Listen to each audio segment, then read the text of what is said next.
उत्तराखंड में चार धाम यात्रा जल्द ही शुरू होने वाली है। इसको लेकर सभी तैयारियां शुरू कर ली गई हैं।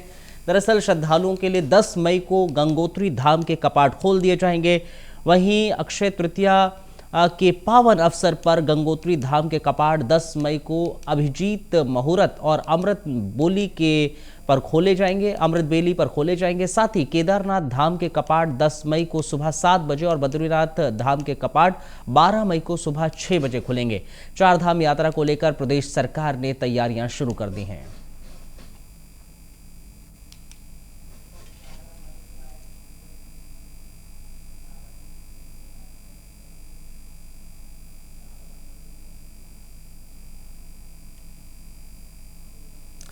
चार धाम को लेकर दरअसल तैयारियां शुरू हो गई हैं। अक्षय तृतीया के पावन बेला पर दरअसल कपाट दोनों ही धामों को खुलेंगे। चार धाम यात्रा को लेकर तैयारियां शुरू हो चली हैं। 10 मई को गंगोत्री धाम के कपाट खोल दिए जाएंगे 10 मई को। इसके अलावा 12 मई को देखा जाए तो केदारनाथ धाम के कपाट खोल दिए जाएंगे। तो श्रद्धालुओं के लिए इस वक्त भी श्रद्धालु पहुंच रहे हैं। मुख्यमंत्री पुष्कर सिंह धामी भी इस बात का जिक्र कर रहे थे कि लगातार श्रद्धालुओं का जमावड़ा देखने को मिल रहा है। श्रद्धालु देवभूमि उत्तराखंड आ रहे हैं। कांग्रेस हाईकमान ने उत्तराखंड चुनाव कैंपेन कमेटी का गठन किया है। ऑल इंडिया कांग्रेस कमेटी ने 100 नेताओं को कैंपेन कमेटी की जिम्मेदारी दी है।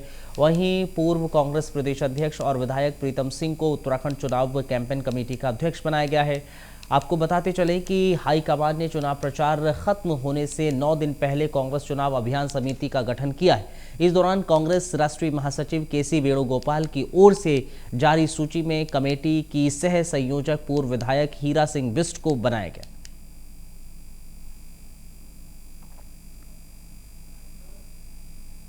निर्णय है, प्रीतम सिंह जी को कैंपेन कमेटी का चेयरमैन बनाया गया है। योग्य नेता है, बहुत तजुर्बेकार नेता है। लगातार उत्तराखंड की हर असेंबली में वो मेंबर रहे, राज्य के मंत्री रहे, उत्तर प्रदेश की असेंबली में मेंबर रहे, उत्तराखंड में पार्टी के प्रदेश अध्यक्ष रहे, नेता प्रतिपक्ष रहे। उनसे ज्यादा तजुर्बा किसी को है नहीं। मैं समझता हूँ पार्टी ने बहुत समझदारी का काम किया है। श्री प्रीतम सिंह जी के नेतृत्व में हम सब लोग कैंपेन कर रहे हैं और करेंगे आगे भी। देखिए, उत्तराखंड भारतीय जनता पार्टी ने प्रधानमंत्री नरेंद्र मोदी की ऋषिकेश में होने वाली चुनावी रैली को ऐतिहासिक बनाने के लिए तैयारियां तेज कर दी हैं। पार्टी ने रैली में 1.5 लाख कार्यकर्ताओं को जोड़ने का लक्ष्य रखा है। इसके लिए हर विधानसभा में कम से कम 5,000 कार्यकर्ताओं को बुलाया जाएगा। बीजेपी प्रदेश महासचिव आदित्य कोठारी ने बताया है कि प्रधानमंत्री की रैली में 1.5 लाख से ज्यादा कार्यकर्ता आएंगे और उन्होंने कहा है कि 23 विधानसभा क्षेत्रों से 5-5 हजार कार्यकर्ता बुलाए जा रहे हैं।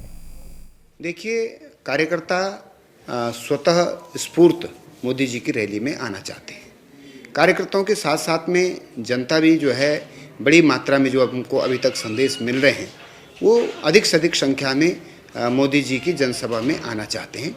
तो हम लोग केवल लोगों तक सूचना पहुंचा रहे हैं, संदेश पहुंचा रहे हैं कि मोदी जी आ रहे हैं, आप आइए। तो अभी तक हमको समाचार ये मिल रहा है कि लगभग 1 लाख से अधिक लोग उस सभा में जुटेंगे और 23 विधानसभाएं हमारी ऋषिकेश के सराउंडिंग एरिया की जो विधानसभाएं हैं, इससे ही हमने लोगों को आने की राय दी है। जो ज़्यादा दूरस्थ क्षेत्र के लोग हैं, हमने उनको कहा है कि इतनी दूर आप ना आए तो ठीक है, लेकिन निकटवर्ती क्षेत्र जैसे हरिद्वार की 14 विधानसभाओं से लोग आ रहे हैं, टिहरी लोकसभा की 6 विधानसभाओं से लोग आ रहे हैं, गढ़वाल लोकसभा से 3 विधानसभाओं से लोग आ रहे हैं, जो नज़दीक पड़ते हैं। तो यही संख्या इतनी ज़्यादा हो जाएगी कि मुझे लगता है कि मैदान पूरा खचाखच भरेगा। देखिए, कार्यकर्ता स्वतः स्फूर्त मोदी जी की रैली में आना चाहते हैं। कार्यकर्ताओं के साथ साथ में जनता भी जो है बड़ी मात्रा में जो हमको अभी तक संदेश मिल रहे हैं वो अधिक से अधिक संख्या में मोदी जी की जनसभा में आना चाहते हैं। तो हम लोग केवल लोगों तक सूचना पहुंचा रहे हैं, संदेश पहुंचा रहे हैं कि मोदी जी आ रहे हैं, आप आइए। तो अभी तक हमको समाचार ये मिल रहा है कि लगभग 1 लाख से अधिक लोग उस सभा में जुटेंगे और 23 विधानसभाएं हमारी ऋषिकेश के सराउंडिंग एरिया की जो विधानसभाएं हैं, इससे ही हमने लोगों को आने की राय दी है। जो ज़्यादा दूरस्थ क्षेत्र के लोग हैं, हमने उनको कहा है कि इतनी दूर आप ना आए तो ठीक है, लेकिन निकटवर्ती क्षेत्र जैसे हरिद्वार की 14 विधानसभाओं से लोग आ रहे हैं, टिहरी लोकसभा की 6 विधानसभाओं से लोग आ रहे हैं, गढ़वाल लोकसभा से 3 विधानसभाओं से लोग आ रहे हैं जो नज़दीक नज़दीक पड़ते हैं। तो यही संख्या इतनी ज़्यादा हो जाएगी कि मुझे लगता है कि मैदान पूरा खचाखच भरेगा। देखिए, कार्यकर्ता स्वतः स्फूर्त मोदी जी की रैली में आना चाहते हैं। कार्यकर्ताओं के साथ साथ में चुनाव प्रेक्षक ने लोकसभा निर्वाचन की तैयारियों का जायजा लिया है। दरअसल चुनाव प्रेक्षक सामान्य पीयूष सामरिया ने चमोली में लोकसभा सामान्य निर्वाचन 2024 की तैयारियों का जायजा लिया है। इस दौरान उन्होंने पीजी कॉलेज गोपेश्वर में बनाए गए तीनों विधानसभा स्ट्रांग रूम कक्षों का निरीक्षण करते हुए वरिष्ठ अधिकारियों से निर्वाचन व्यवस्थाओं के बारे में विस्तार से जानकारी ली।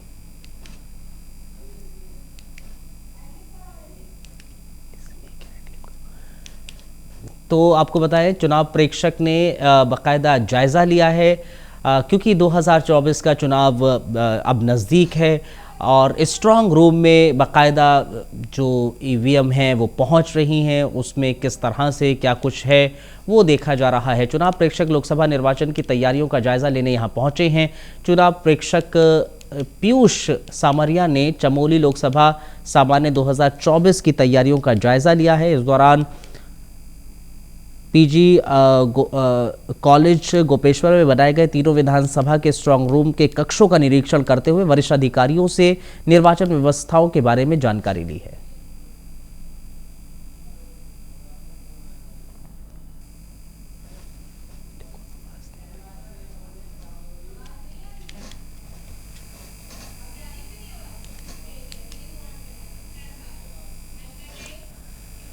रुड़की में पूर्व सीएम हरीश रावत ने क्षेत्र में पदयात्रा निकालते हुए लोगों से हरिद्वार लोकसभा प्रत्याशी वीरेंद्र रावत के समर्थन में वोट करने की अपील की है। इसके साथ ही पूर्व सीएम हरीश रावत ने सैकड़ों कांग्रेस कार्यकर्ताओं के साथ रुड़की टॉकीज तिराहे पर पहुंचकर महाराणा प्रताप की मूर्ति पर फूल माला चढ़ाई। इसके बाद उन्होंने सिविल लाइन बाजार में लोगों से अपने बेटे वीरेंद्र रावत के लिए वोट मांगे। इसके अलावा उन्होंने कहा कि इस चुनाव में वीरेंद्र रावत की जीत पक्की है क्योंकि ये लड़ाई भ्रष्टाचार और बेरोजगारी की लड़ाई है, जहां उन्हें विश्वास है कि इस बार हरिद्वार की जनता बीजेपी के झूठे लोगों को हराने में कामयाब रहेगी।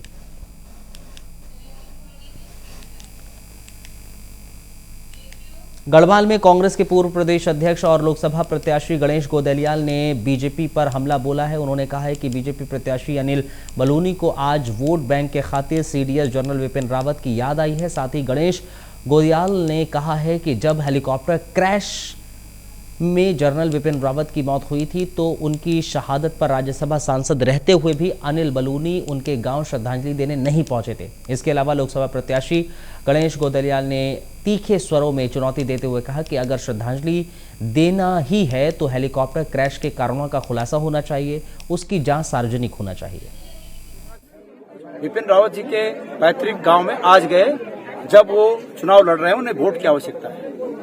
लेकिन गणेश गोदलियाल तब गया जब वो दिवंगत हुए और गणेश गोदलियाल पूरे कांग्रेस जनों के साथ वहां श्रद्धांजलि देने गए। हम चुनाव के समय नहीं गए, हम उस समय गए जब वो दिवंगत हुए, और जब वो दिवंगत हुए तब वो राज्यसभा के अनिल बलूनी जी राज्यसभा के सदस्य थे, उसके बावजूद नहीं गए। तो लोग तो ये देखेंगे कि भाई ये किस मौके पे गए। आज वहां जाने के बाद उस गांव से ये बोल रहे हो कि कांग्रेस को कोई नैतिक अधिकार नहीं है। मैं ये पूछना चाहता हूं कि वोट का अधिकार जनता का अधिकार है, वो जनता की नैतिकता को चुनौती न दें।